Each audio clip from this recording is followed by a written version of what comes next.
Hello and welcome to the GP Smash podcast, your ultimate study buddy for the GP exams, with your host, Dr. Smash.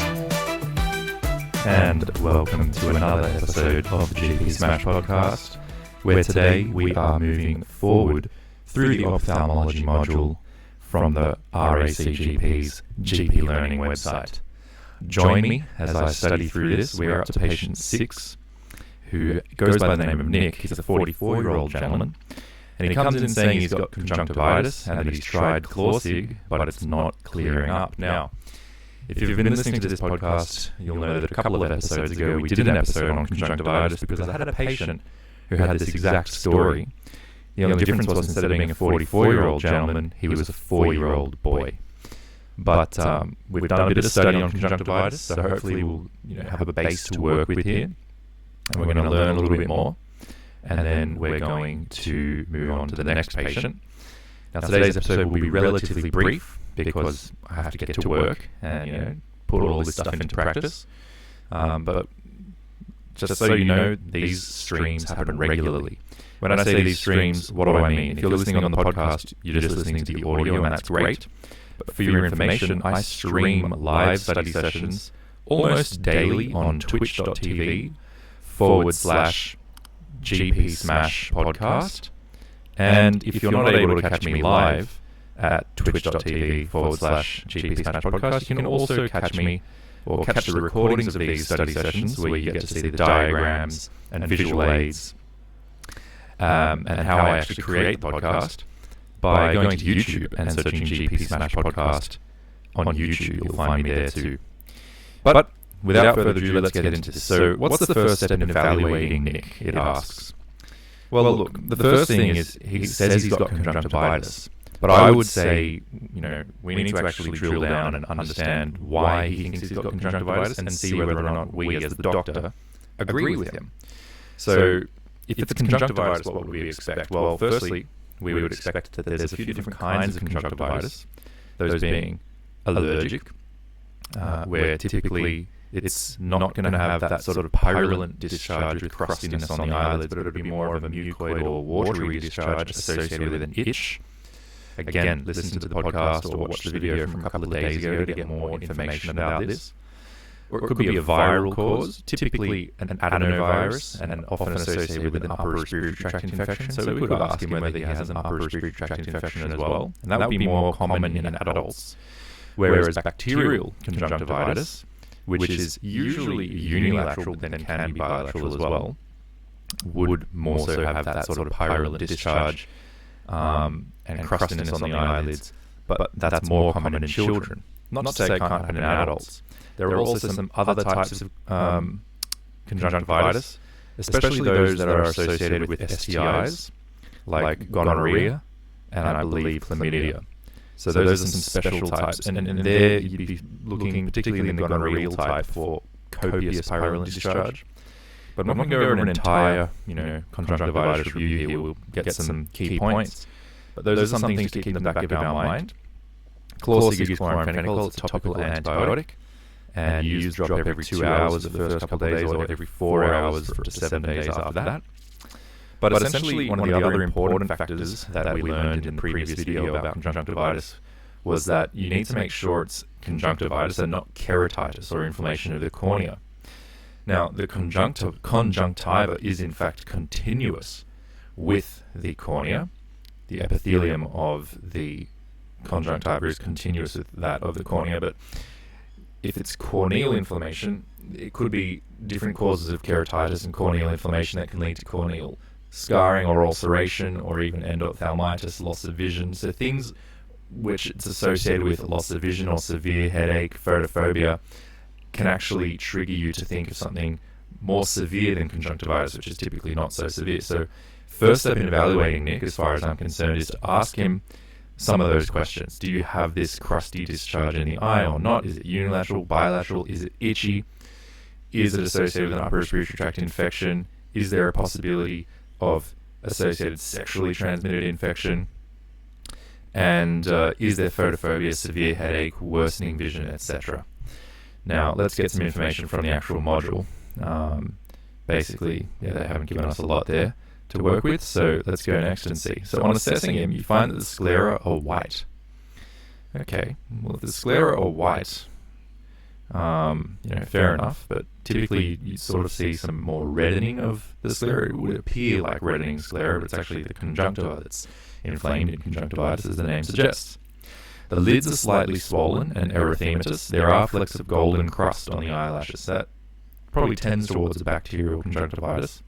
Subsequent assessment of visual acuity is 6 on 6, both right and left, unaided. So his visual acuity is unhindered. And we can see here, if you're watching this study with me session either live or on YouTube, you can see the crustiness, the golden sort of crust on the eyelashes and how exactly that looks. And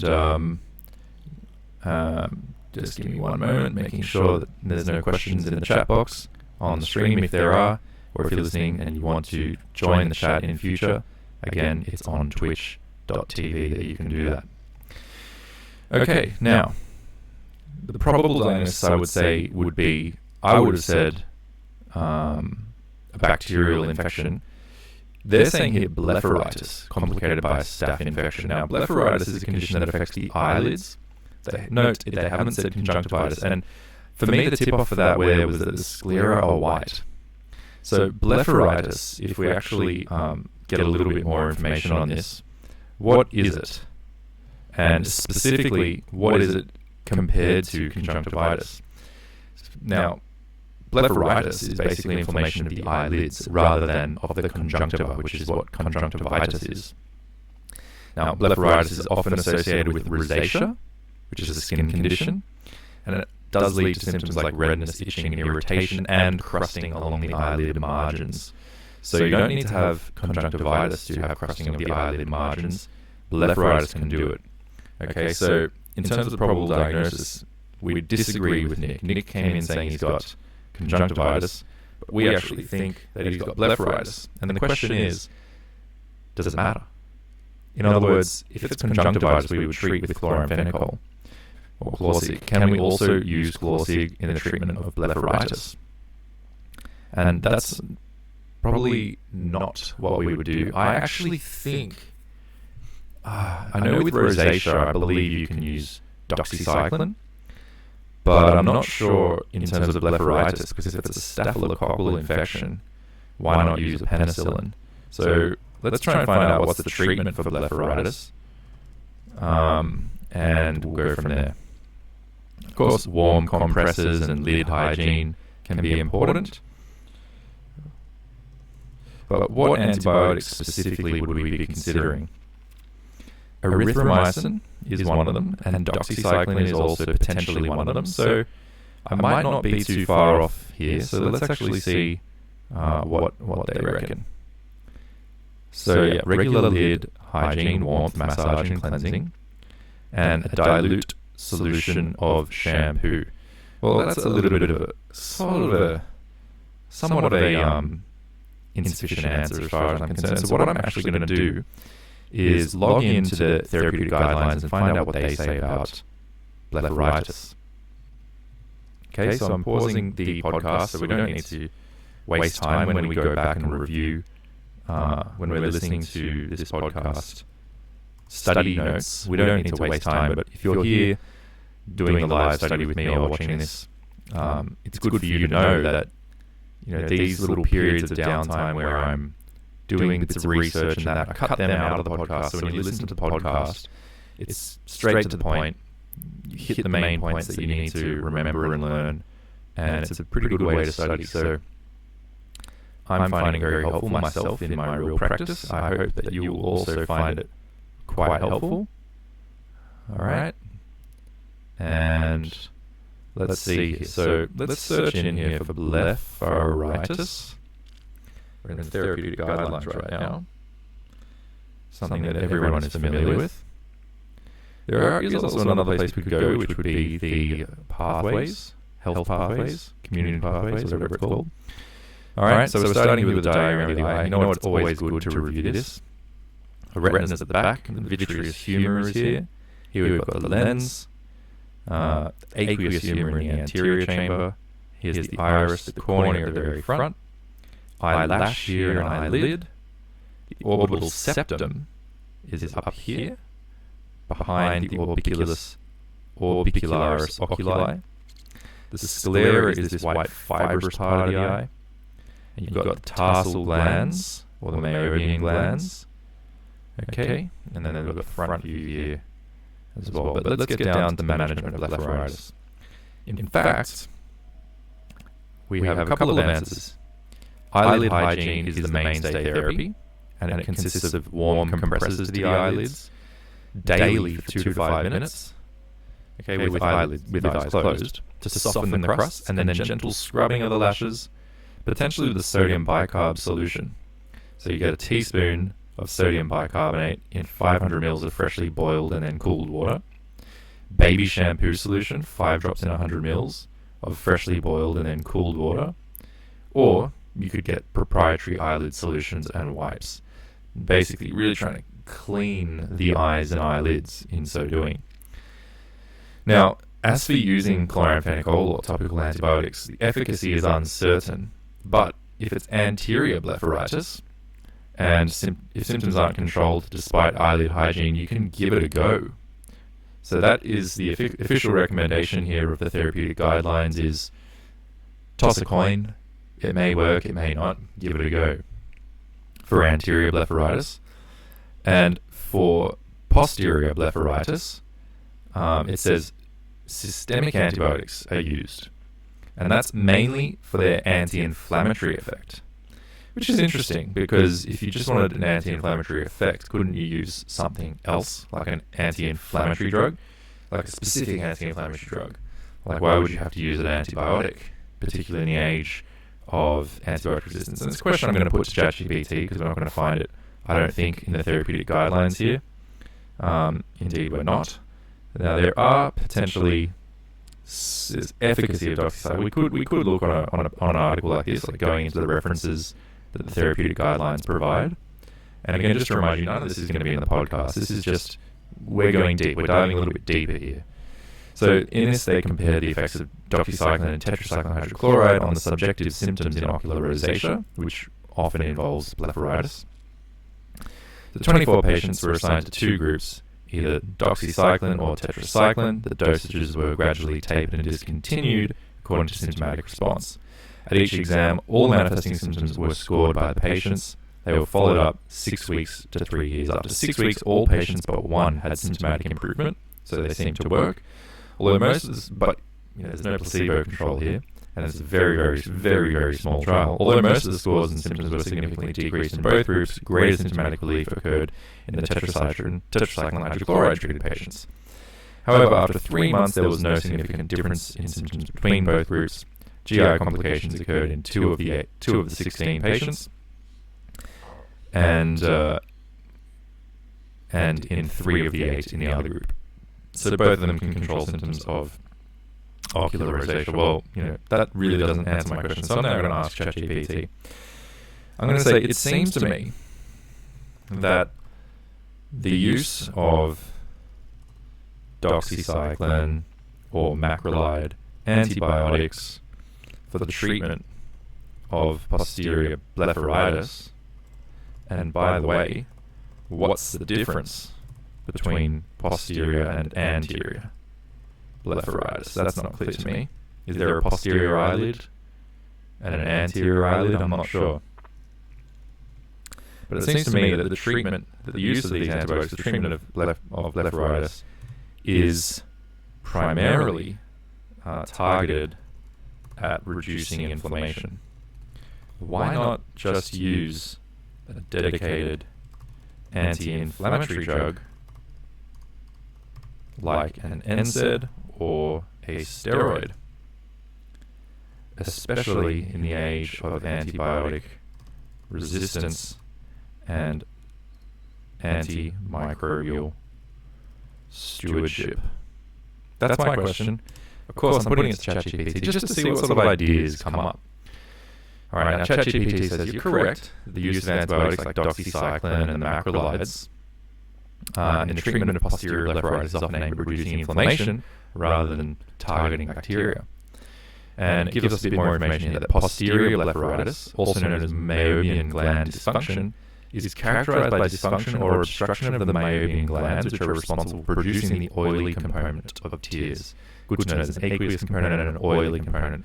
The meibomian glands produce the oily component, and when they get blocked, it can cause dysfunction leading to inflammation, poor quality mebum secretion. Mebum is that oily component, contributing to symptoms like dry eye and eyelid inflammation. While dedicated anti-inflammatory drugs like NSAIDs or steroids can effectively reduce inflammation, they may not address the underlying bacterial component in cases where bacterial overgrowth contributes to the inflammation. Well, that would obviously make sense. Antibiotics like doxycycline and macrolides can help control bacterial colonization on the eyelids, which is often observed in patients with meibomian gland dysfunction.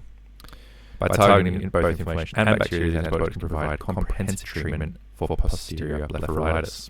However, you raise a valid point regarding antibiotic resistance and antimicrobial stewardship. Overuse or misuse of antibiotics can contribute to the development of antibiotic-resistant bacteria, which is a significant public health concern.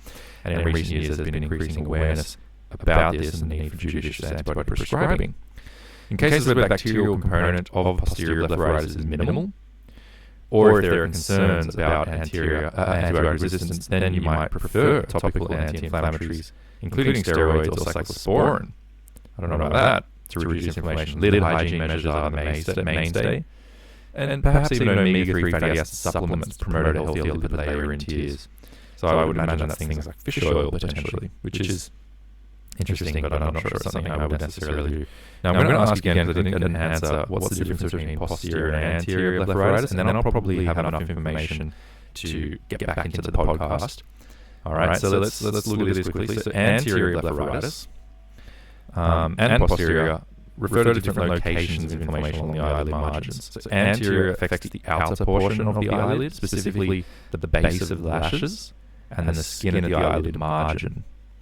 Okay, whereas posterior affects the inner portion of the eyelid, specifically the meibomian glands, which are located along the eyelid margin and secrete oil that contributes to the tear film. Alright, so posterior you have more dry eye sensation, thickening of the eyelid margins. Still, warm compressors and eyelid hygiene are probably the most important things here. Whereas with the anterior one, it's more redness, irritation and crusting along the eyelids.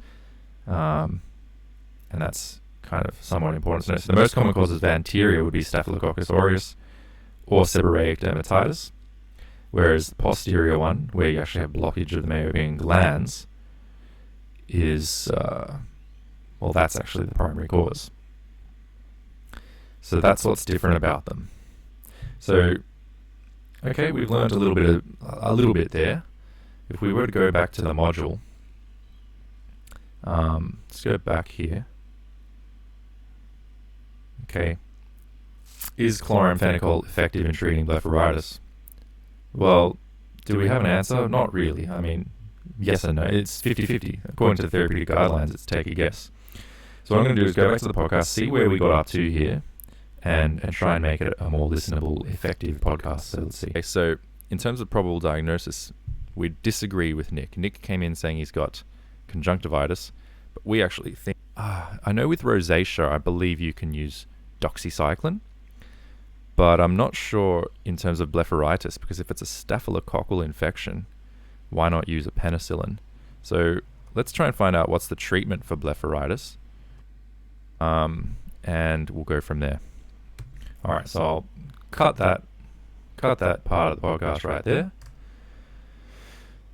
Delete that.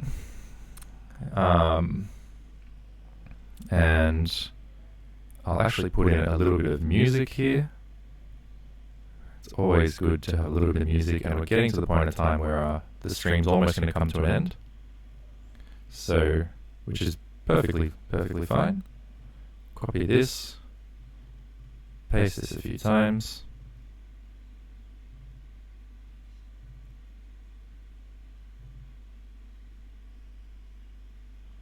Okay. Move this stuff maybe to like there. Okay.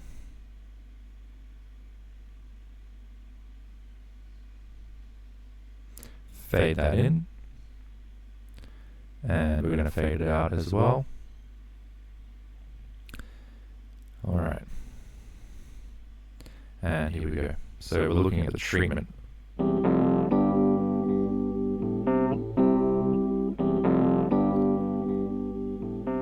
Alrighty, so we've had a little look on the therapeutic guidelines for the management of blepharitis. And in answer to the question of why would we potentially use doxycycline or the macrolides rather than using something like a penicillin, well, the reason is actually because primarily we're interested in the anti-inflammatory effect of these antibiotics.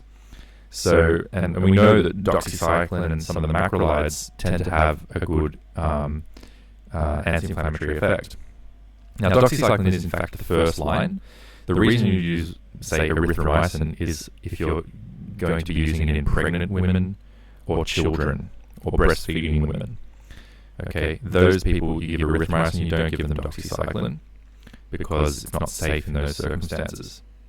The other thing that's important to note is there's actually two forms of blepharitis. One is called anterior blepharitis and one is posterior blepharitis. Anterior blepharitis is most commonly caused by a staphylococcal infection, and it normally presents with, or it could be seborrheic dermatitis, and it normally presents with redness and itching and irritation along with crusting along the eyelid margins. And that's in contrast to posterior blepharitis. Posterior blepharitis is also known as meibomian gland dysfunction, and it refers to blockage of the meibomian glands, which is the sebaceous glands at the eyelid margins that secrete an oily substance called meibum, which is the oily component of the tear film. And when that gets blocked, it can then lead to inflammation and symptoms like a dry, gritty eye, excessive tearing, and fluctuating vision. And with posterior blepharitis or meibomian gland dysfunction, that's where we would use doxycycline or erythromycin in pregnant, breastfeeding, or children populations. Anterior blepharitis, it's basically touch and go. We don't know whether the chloramphenicol helps.